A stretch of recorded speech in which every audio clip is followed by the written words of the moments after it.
할렐루야. 말씀을 사모하여서 주님 앞에 나오신 모든 성도님들을 주님의 이름으로 축복하고 환영합니다. 5월은 가정의 달이지요. 그래서 5월 한 달 동안 수요 저녁 예배의 주제를 가정으로 정하고 지난 수요일에서부터 가정에 관한 말씀을 살펴보고 있습니다. 오늘은 십자가 앞에 선 예수님의 가족들의 삶과 그들을 향한 예수님의 가르침을 통해서 우리 가정의 모습을 돌아보고 또 우리 가정 가운데 역사하시고 믿음의 가정이 되게 하시는 하나님의 섭리를 깨달아 알고자 합니다. 바라기는 오늘 말씀을 받는 우리 역시 모습과 생각은 달라도 또 살아가는 그런 상황은 다를지라도 모두 다 예수 그리스도의 은혜 안에서 우리의 삶이 고침받고 우리 가정이 회복되어서 십자가의 증인으로 살기를 소망합니다. 지난주 목요일 5월 5일은 어린이날이었죠. 어린이날을 맞이해서 초록우산 어린이재단에서 어린이 100명에게 물었습니다. 어린이날 가장 듣고 싶은 말 1, 2, 3위는 무엇일까? 여러분 한번 생각해 보신 적 있습니까? 아이들이 갖고 싶은 장난감은 있지만 아이들이 듣고 싶어하는 말 1, 2, 3위. 3위는 고마워입니다. 그리고 2위는 잘했어. 네가 최고야. 그리고 1위는 여러분 예상대로 사랑해입니다. 역설적으로 우리 아이들이 고마워, 잘했어, 네가 최고야, 그리고 사랑해라는 말을 그리 많이 듣지 못한다는 말입니다. 여러분 어떻습니까? 우리 자녀들에게 이런 말 자주 해주십니까? 또 지난 주일 5월 8일은 어버이날이었죠. 부모님이 자녀에게 듣고 싶은 말은 또 무엇일까요? 이것은 서울시 교육청에서 부모님을 대상으로 조사를 했는데요. 어린이가 듣고 싶은 말과 크게 다르지 않았습니다. 고마워, 사랑해, 그리고 1위는 엄마 아빠의 자녀라서 행복해요 입니다. 저 역시 저의 어린 아들에게 이런 말을 들으면 참 행복하더라고요. 그런데 입장을 바꿔서 제가 부모님께 이런 말을 해드리기는 참 어려울 것 같다, 또 못할 것 같다, 그런 생각이 들었습니다. 여러분 어떻습니까? 어버이날은 지났지만 오늘 집에 가서 한번 해보시겠습니까? 전화로 한번 말씀드려 보시겠습니까? 잘 못하시겠죠? 그래서 이 시간 저와 함께 한번 연습해 보실까요? 네, 제가 먼저 선창하겠습니다. 어머니의 아들로 딸로 자라나서 참 행복했습니다. 시작. 어머니의 아들로 딸로 자라나서 참 행복했습니다. 아버지 고맙습니다. 지금 잘하시는데요. 네, 오늘 저녁에 한번 꼭 이렇게 말씀해 보시기 바랍니다. 다른 한편으로는 자녀가 있고 또 부모님이 계셔서 사랑한다, 사랑합니다 라는 이 말할 기회가 있음에 참 행복하구나 라는 생각이 들었습니다. 요즘 우리 주변을 보면요, 부모님과 함께 살지 않는 아이들이 참 많습니다. 장애를 갖고 태어나서 버림받은 아이들, 또 경제적인 이유로 부모님과 함께 살지 못하는 아이들이 참 많이 있습니다. 그래서 고마워, 잘했어, 사랑해 라는 말을 듣지 못하고 자라나는 그런 아이들이 참 많습니다. 그래서 저는 지난 주일에 초등부 예배에서 우리 아이들에게 부모님에 대해서 이렇게 정의 내렸습니다. 지금 나와 함께 살고 있고 나를 먹이시고 길러주시는 분, 나를 보호해 주시고 사랑해 주시는 분이 부모님이시다. 나에게 그런 분이 할머니, 할아버지, 이모, 고모라면 그분이 나의 부모님이시다. 그래서 오늘 공과 시간에는 그 부모님에게 감사 편지를 쓰자고 했습니다. 여러분, 성경이 말하는 가정이란 무엇일까요? 하나님의 형상으로 지음받은 남자와 여자가 만나서 자녀를 갖는, 그리고 사랑으로 함께 살면서 이루게 되는 것이 가정이지요. 하나님이 인간에게 준 가장 위대한 창조의 결실이자 생명의 보금자리가 가정입니다. 그런데 이러한 가정이 오늘날 인간의 욕심과 제약으로 인해서 너무나 많은 가정이 해체되고 파괴되는 안타까운 현실을 우리는 마주하고 있습니다. 행복의 가치가 가족 간의 희생과 섬김에서 시작되는 사랑에 있지 않고 오직 성적과 돈이라는 결과로 매겨지고, 또 그러한 것을 이 세대가 보고 자라났기에 돈을 위해서는 수단과 방법을 가리지 않고 성공을 위해서는 편법과 반칙도 거리낌 없는 돈이면 모든 것이 해결되는 그런 시대가 되어버리고 말았습니다. 삶의 무게중심을 가족 간의 사랑이 아닌 돈에 두면서 아이들은 세상에서 안정과 만족을 찾으려고 집을 나가버렸고, 출세지향주의가 만연하면서 자녀들이 부모 찬스로 좋은 대학에 들어가고, 편법으로 군대를 면제받고, 반칙으로 좋은 직장에 들어가도록 부추기는 세상이 되어버리고 말았습니다. 또 그렇게 자란 아이들이 돈을 벌기 위해서는 남편을 계곡물에 빠뜨려 살해하고, 아내를 청부살인하고, 치매에 걸린 부모를 내다버리는, 심지어 정인이와 같은 어린아이를 입양한 후에 사랑으로 돌보지 않고 학대하고 죽음에 이르게 하는 사악한 부모가 되고 말았습니다. 그런데요, 기독교 국가이자 선진국이라고 하는 독일의 경우에도 양친 부모 밑에서 자란 아이가 10명 중에 3명밖에 되지 않는다고 합니다. 나머지 7명은 고아원이나 한부모, 조부모 밑에서 자라난다고 합니다. 선진국이라는 이 독일의 법과 질서, 안정된 사회 경제 체제로도 올바른 가정의 기초를 세울 수 없다는 것입니다. 그렇다면 성경이 말하는, 특별히 오늘 본문 요한복음 19장에서 예수께서 가르쳐 주시는 가정의 모습은 어떠할까요? 이 악한 세대를 본받지 않고 우리 가정이 회복할 수 있는 방법은 무엇일까요? 요한복음 19장에서 예수께서 로마 군인들에게 채찍을 맞으시고 모욕을 당하시는 장면이 나옵니다.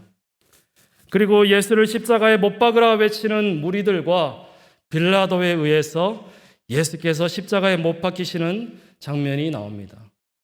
그렇게 예수께서는 타인에 의해, 죄인들에 의해 십자가에 못 박혀 죽으심으로 보였지만, 요한복음은 예수님의 죽음과 그 모든 과정이 철저히 하나님의 섭리 가운데 진행되고 있음을 말하고 있습니다. 오늘 본문 19장 25절에서 27절에는 예수 그리스도의 십자가 사건 앞에 서 있는 여러 인물들이 등장하는데요. 로마 군인들과 여인들, 그리고 예수께서 사랑하는 제자가 바로 그들입니다. 먼저 십자가 아래에 선 로마 군인들은 예수님의 옷을 나눠 갖는 일에 열을 올리고 있습니다. 그들은 예수님의 겉옷을 서로 나눠 가졌습니다. 그리고 속옷은 이음새 없이 통으로 짠 것이기 때문에 한 사람이 가져가기 위해 제비 뽑기를 하는 모습입니다. 그들에게 있어서 십자가는 하나님의 은혜가 아니라 그저 부수입을 얻는 기회일 뿐이었습니다. 한 푼이라도 이익을 남겨서 내 배를 불리겠다는, 돈이라면은 그 누구의 죽음도 나와는 상관없다는 탐심에 사로잡힌 인간의 추악한 모습입니다. 돈을 주인으로 섬기는 자들의 모습이지요. 이러한 로마 군인들의 모습과는 대조적으로 예수님을 사랑하는 마음으로 십자가 앞에 선 자들이 있었습니다.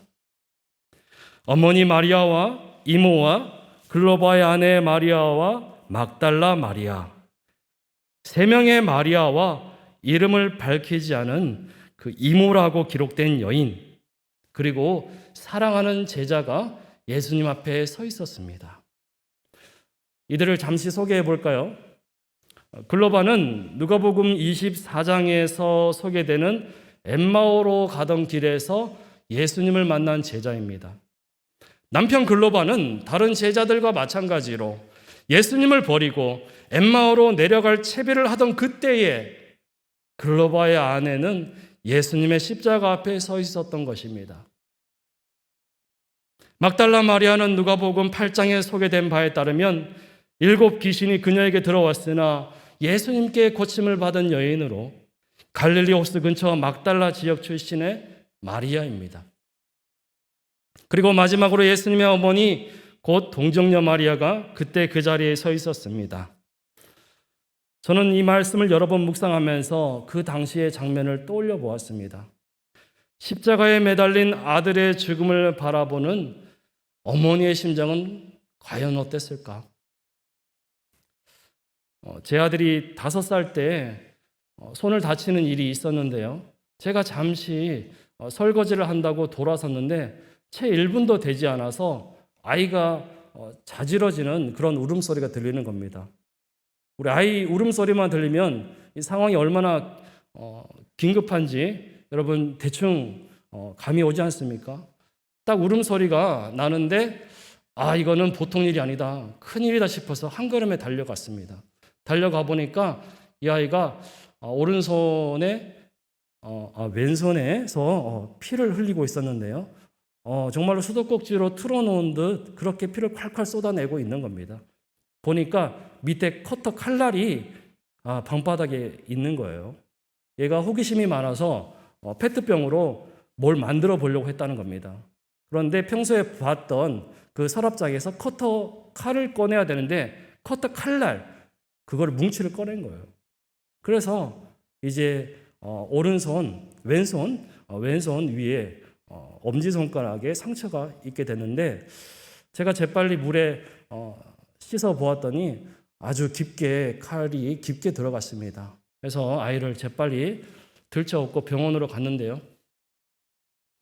다행히 신경까지는 칼날이 들어가지 않았고 힘줄이 끊어져서 그것을 봉합하는 수술을 받게 되었습니다. 제가 이 아들이 피를 흘리는 모습을 보면서 그리고 아파 죽겠다고 막 우는 그 모습을 보면서 차라리 내가 다쳤으면 어땠을까? 그런 자책이 막 들었습니다. 내 손가락이 잘리는 한이 있어도 내 아들 손에서 그렇게 피가 흘리는 것을 정말 볼 수가 없더라고요. 아마 우리 아이를 키워보신 분들이라면 다들 그런 경험 한 번쯤 있으시지 않습니까? 우리 예수님의 어머니 역시 그러한 심정이 아니었을까? 아들의 손가락 하나만 다쳐도 그렇게 부모의 마음이 찢어지고 아파오는데요. 아들의 손과 발에 굵은 못이 박히고 온몸은 채찍으로 맞아서 피부가 다 벗겨져 피를 흘리면서 그것도 모자라 온갖 조롱과 멸시를 받으면서 그 입고 있는 옷까지도 군인들에게 빼앗기는 그 아들의 모습, 그리고 십자가에 달려서 죽음을 맞이하고 있는 이 아들의 모습을 보는 엄마의 심정은 어땠을까? 차라리 내가 죽었으면 하는 그런 심정이었겠지요. 나도 함께 죽었으면 하는 그런 심정이었겠지요. 그때 내가 말렸어야 했는데, 사역을 한다고 나갔을 때 그때 말렸어야 했는데 그런 후회도 들었겠지요. 적어도 부활을 목격하기 전에 어머니 마리아의 심정은 그랬을 것입니다. 함께 온 이모 역시 그랬을 것입니다. 당시 가족 중심 사회에서 어릴 적부터 교류하고 왕래하며 지냈던 이모였을 것입니다. 어린 예수를 아들처럼 아끼고 사랑했겠죠. 그러기에 로마 병사들의 칼과 유대인들의 위협을 두려워하지 않고 마리아를 부축하고 도와가며 골고다 언덕 그 자리에까지 올라갔을 것입니다. 이때 십자가에 달리신 예수님은 마지막 힘을 다해서 육신의 어머니 마리아에게 말했습니다. 여자여 보소서 아들이니이다. 육신의 어머니 마리아를 향해서 여자여라고 불렀습니다. 예수님과 그 육신의 어머니 마리아의 대화에서 예수님이 어머니를 여자여라고 불렀던 장면이 요한복음 2장에도 기록되어 있는데요. 요한복음 2장에는 여러분들이 잘 아시듯이 예수께서 가나의 혼인잔치에서 물을 포도주로 바꾸는 첫 표적을 행하신 장면이 기록되어 있습니다. 어머니 마리아는 결혼식 신랑 신부가 아닌 그날 결혼식 하객으로 온 예수님에게 포도주가 다 떨어졌다고 말을 했습니다. 그때 예수께서는 여자여 나와 무슨 상관이 있나이까 내 때가 아직 이르지 아니하였나이다 라고 말씀하셨지만 곧 어머니의 말씀에 순종하여 물을 포도주로 바꾸는 첫 표적을 행하셨지요.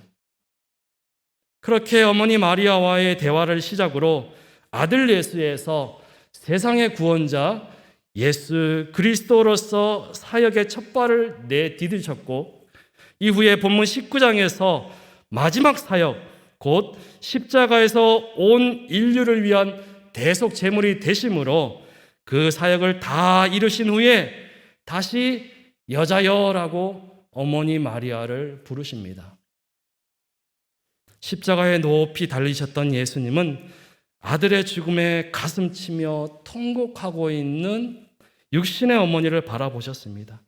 그리고 어머니 곁에 있는 한 남자를 소개합니다. 보소서 당신의 아들입니다. 그리고 그 남자에게는 보아라 내 어머니이시다 라고 말씀하셨습니다. 어머니 마리아를 자신이 아끼고 사랑했던 제자에게 부탁하신 겁니다. 고대 사회에서 남편 없이 여인이 홀로 살아가기란 쉽지 않았습니다. 아버지 요셉은 12살이 된 아들 예수와 함께 예루살렘 성전에 올라갔다는 누가복음 3장 말씀 이후로 등장하지 않는데요. 일찍이 예수님은 아버지를 대신해서 가장의 역할을 했을 것입니다. 마가복음 3장 32절에 따르면 사역에 열중하시던 예수님을 가족들이 찾아옵니다. 이때 어머니 마리아와 동생들과 누이들이 찾아왔다고 기록하고 있습니다. 예수님에게는 어머니와 남자 형제들 그리고 여자 동생들까지도 있었고 예수님은 사역을 시작하기 전까지 아버지를 대신해서 가장으로서 동생들의 맏형으로서 역할을 충실히 했을 것입니다. 하지만 어머니 마리아와 형제들은 예수님의 사역을 이해하지 못했고 예전처럼 집안의 가장 역할을 하는 든든한 형으로 돌아오기를 간절히 바랐겠지요. 그런데 이제 십자가에서 죽으심으로 가족의 입장에서는 그마저도 기대할 수 없게 되었고 남겨진 어머니의 삶은 매우 궁핍하고 어려울 것이 자명했습니다. 더군다나 당시에 십자가에서 죽은 죄인의 어머니로 살아가기란 쉽지 않았을 것입니다. 그 형제들 역시 사회에서 고립되고 출세길이 막히게 되고 또 온전한 가정을 이루고 살아가기가 어렵게 되었을 것입니다. 때문에 예수님의 가족과 마리아는 사회에서 보이지 않는 십자가를 지고 살아가야만 했습니다. 그런 아픔 속에서 살아가야 할 어머니를 예수님은 연민과 사랑의 눈으로 바라보셨습니다. 그리고 어머니 곁에 서 있던 사랑하는 제자에게 어머니를 부탁하셨습니다. 보아라, 네 어머니이시다. 그에게 나를 대신해서 어머니를 잘 모셔달라는 부탁을 하셨습니다. 그때부터 그 제자는 어머니를 자기 집에 모셨다고 요한복음은 기록하고 있습니다. 그런데요, 여기서 우리는 이런 질문을 던져볼 수 있습니다. 요한복음이 소개하고 있는 사랑하는 제자가 누구인가?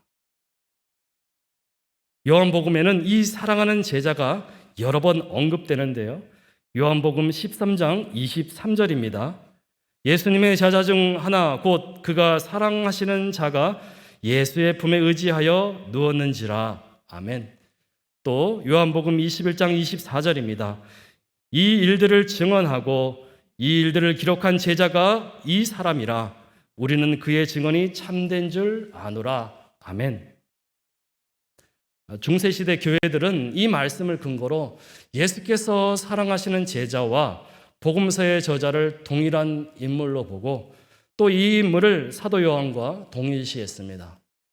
하지만 요한복음이라는 이 제목은 후대에 붙여진 것이고 또 복음서 저자는 그 이름을 감추고 있죠. 중요한 것은 십자가 앞에 선 그는 분명 예수님이 사랑하는 제자였다는 것입니다. 그리고 분명 예수님의 친형제는 아니었다는 것입니다.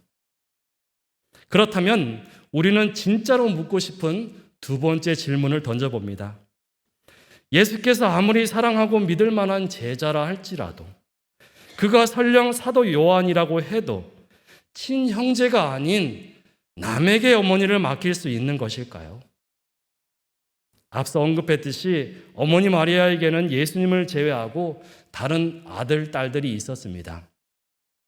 그럼에도 예수님은 굳이 동생들이 아닌 제자에게 어머니를 맡긴 이유가 무엇이었을까요? 그 제자 역시 예수님의 말씀에 순종하여 예수님의 어머니를 자기 집에 모신 이유가 무엇일까요?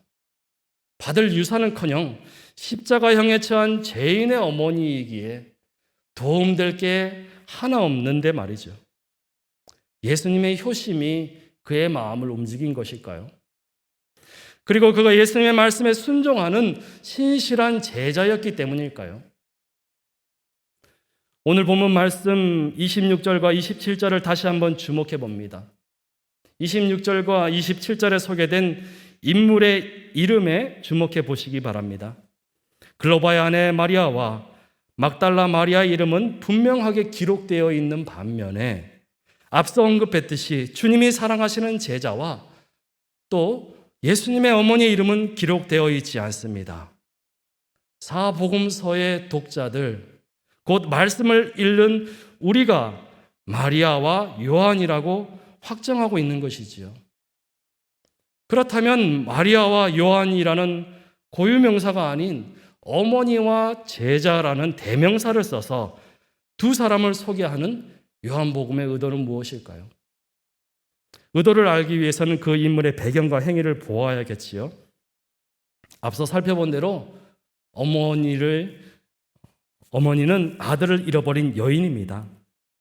남편을 여의고 아들을 의지하며 그 아들이 잘 되기만을 기도하며 살아왔으나 하루아침에 세상 권력과 법과 질서에 의해서 자식을 잃고 가정이 파괴된 자의 대명사입니다.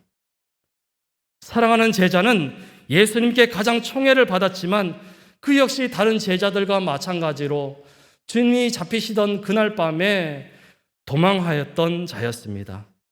이제는 실패한 선생의 제자가 되었고 아직 청년이었던 그의 미래는 암울했을 것입니다. 앞으로 무엇을 해야 할지, 어디로 가야 할지 전혀 알지 못하는, 어쩌면 지금의 우리 청년들의 모습과 무척 많이 닮아있는 막혀버린 현실 앞에 상처받고 좌절한 청년의 대명사입니다. 아들을 잃고 가정이 철저히 파괴된 어머니, 그리고 현실 앞에 좌절한 청년, 지금 이 두 사람은 십자가 앞에 서 있습니다.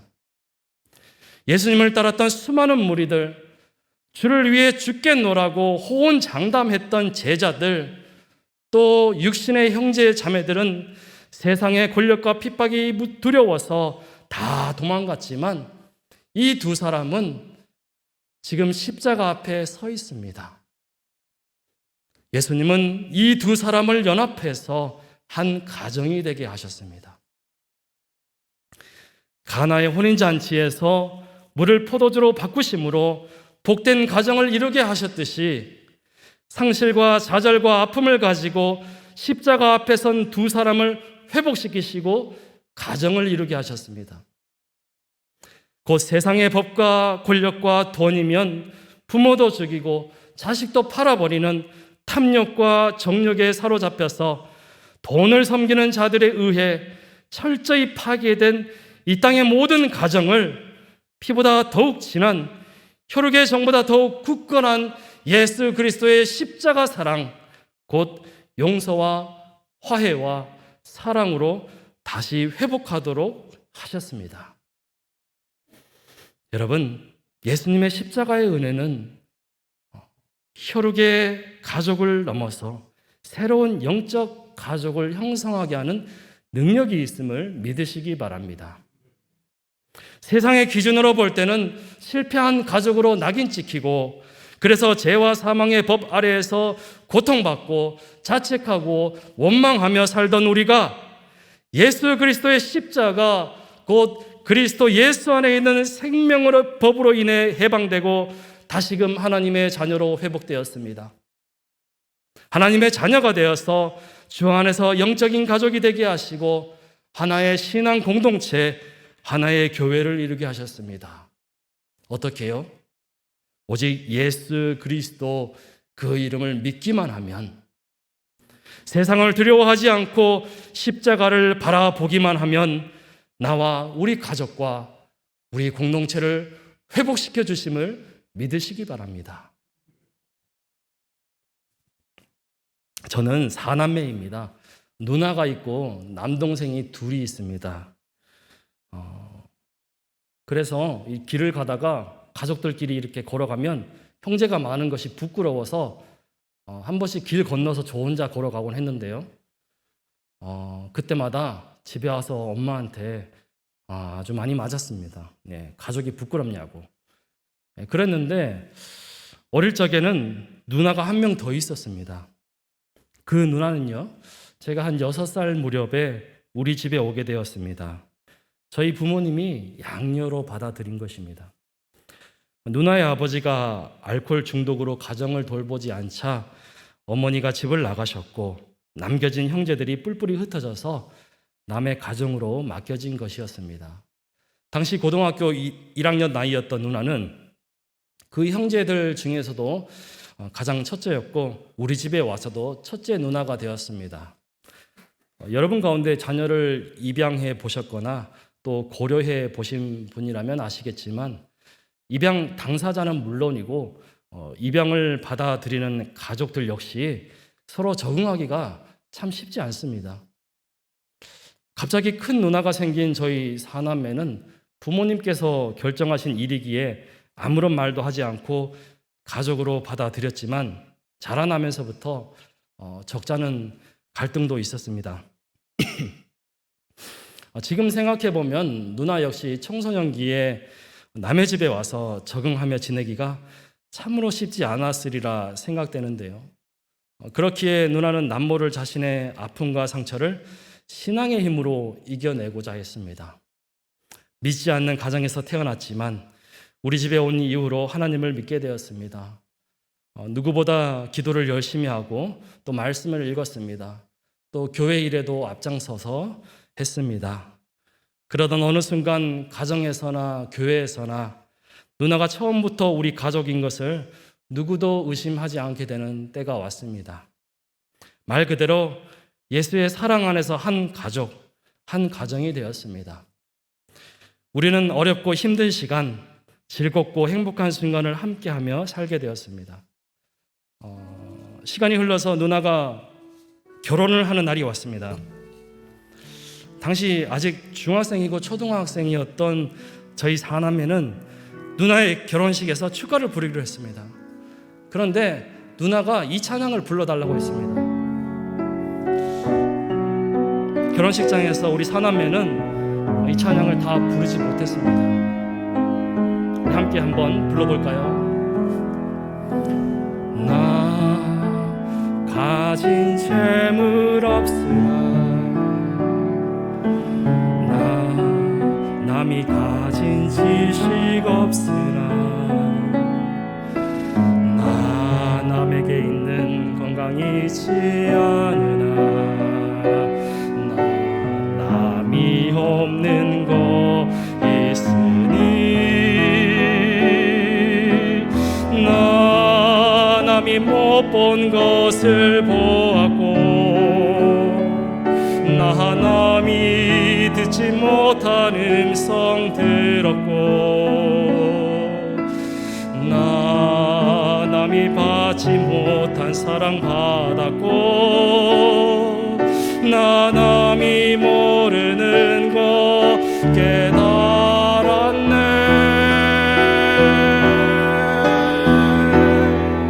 공평하신 하나님이 나 남이 가진 건 나 없지만 공평하신 하나님이 나 남이 없는 거 갖게 하셨네. 아멘. 신부였던 누나가 울자 우리도 다 울었고 가족의 사정을 대략 알고 있는 성도들 모두 울고 말았습니다. 출가한 누나는 오랜 세월이 흐른 지금 믿음의 가정을 이루면서 잘 살고 있습니다. 재작년에는 첫째 딸이 인천에서 중등 음악 교사 임용고시에 합격했다는 소식을 전해주었고요. 작년에는 둘째 아들이 감리교 신학대학원에 입학했다는 복된 소식을 또 전해왔습니다. 저는 그렇게 어린 시절에 그리스도의 십자가 사랑이 절망에 빠진 한 영혼 그리고 한 가정을 회복시키심을 몸소 체험할 수 있었습니다. 구약에서도 환경으로 인해서 고단한 삶의 무게로 인해 가정이 깨어질 위기에 있었지만 하나님의 섭리와 인도하심으로 새롭게 믿음의 가정으로 재탄생한 이야기가 있지요. 예수님의 족보에도 등장하는 보아스의 아내 룻 그리고 나오미가 그 주인공입니다. 여러분 잘 아시는 대로 나오미는 흉년으로 인해서 고향을 떠나 남편과 함께 이방 지역 모압에 가서 살았습니다. 하지만 그곳에서 남편과 두 아들을 잃게 되었습니다. 나오미의 둘째 며느리 룻 역시 남편을 잃은 여인이 되었습니다. 외부의 환경으로 인해서 그리고 어려운 경제 사정과 질병으로 인해서 가정이 해체될 위기에 놓였습니다. 아니 이미 그 가정은 해체되었고 더 이상의 희망도 보이지 않았습니다.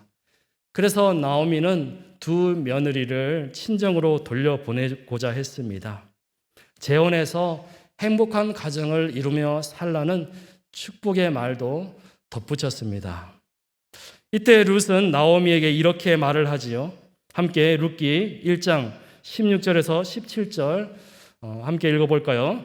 룻이 이르되 내게 어머니를 떠나며 어머니를 따르지 말고 돌아가라 강건하지 마옵소서. 어머니께서 가시는 곳에 나도 가고 어머니께서 머무시는 곳에서 나도 머물겠나이다.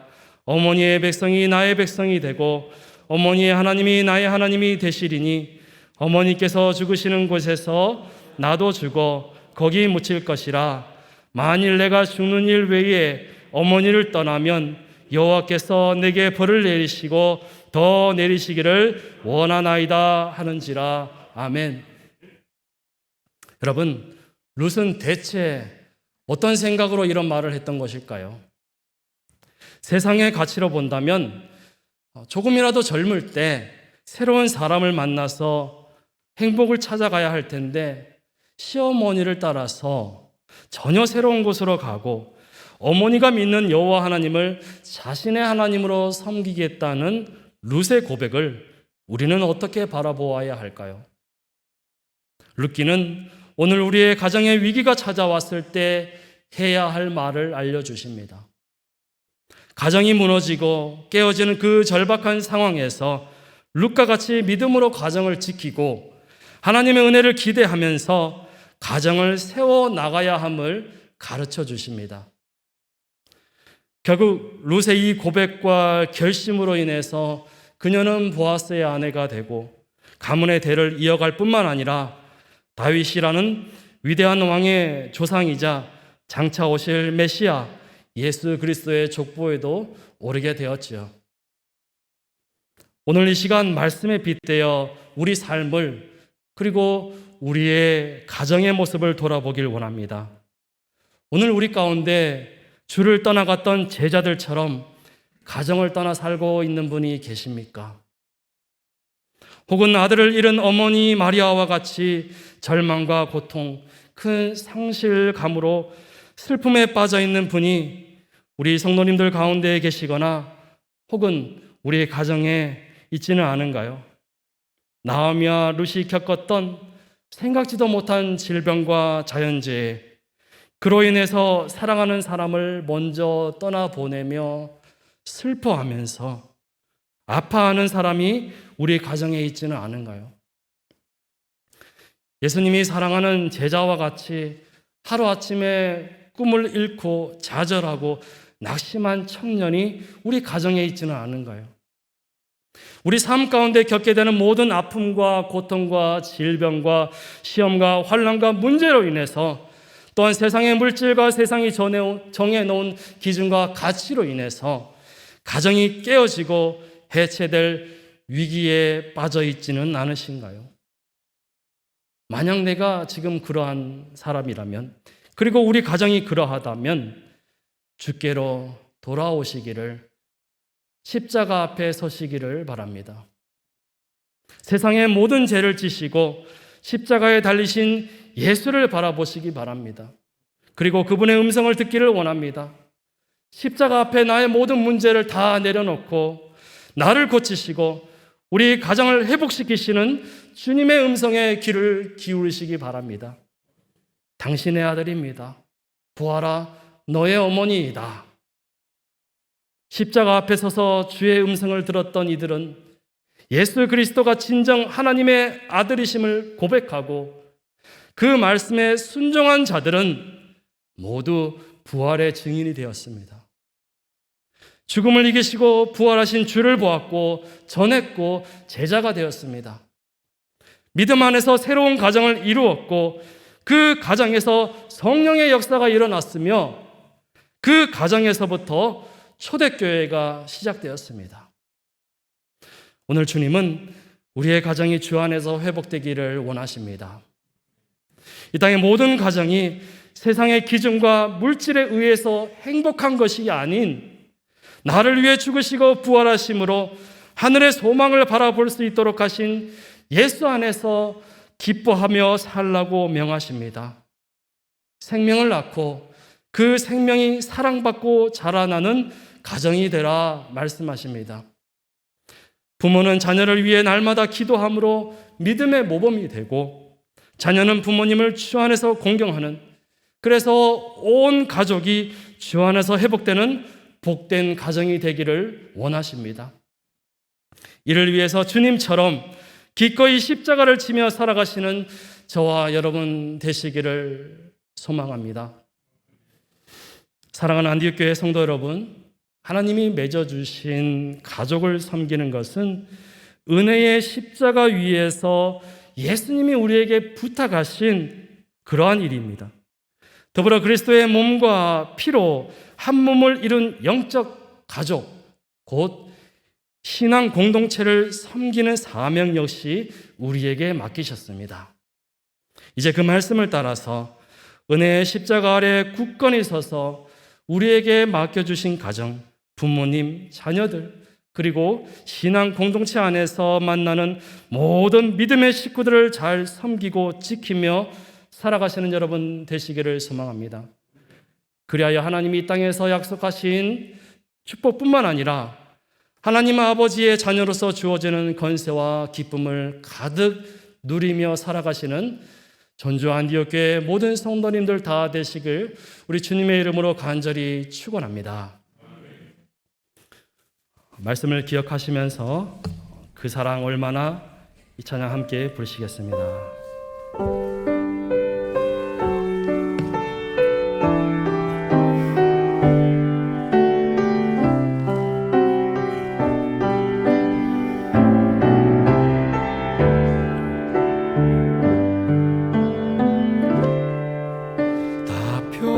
못해도 다 표현하리라. 다 고백 못해도 나 고백하리라. 다 할 수 없어도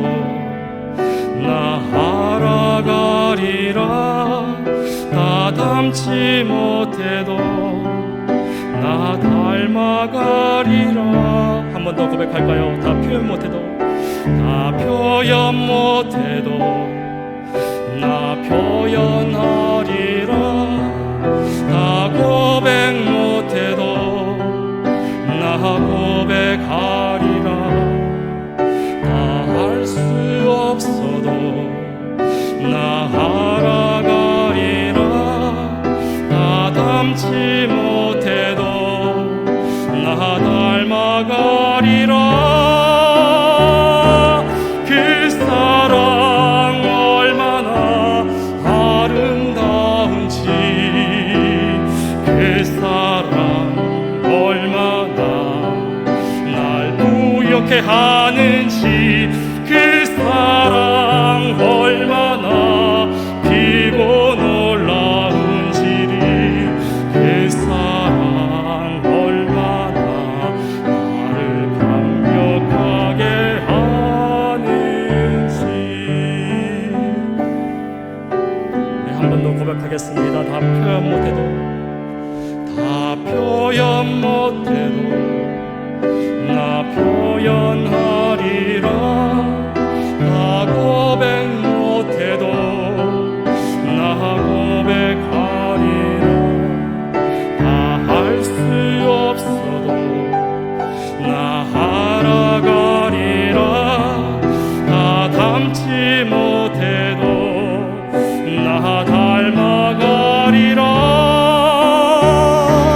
그 사랑 얼마나 아름다운지, 그 사랑 얼마나 날 부욕해 하는지, 그 사랑 얼마나 크고 놀라운지를, 그 사랑 얼마나 나를 감격하게 하는지.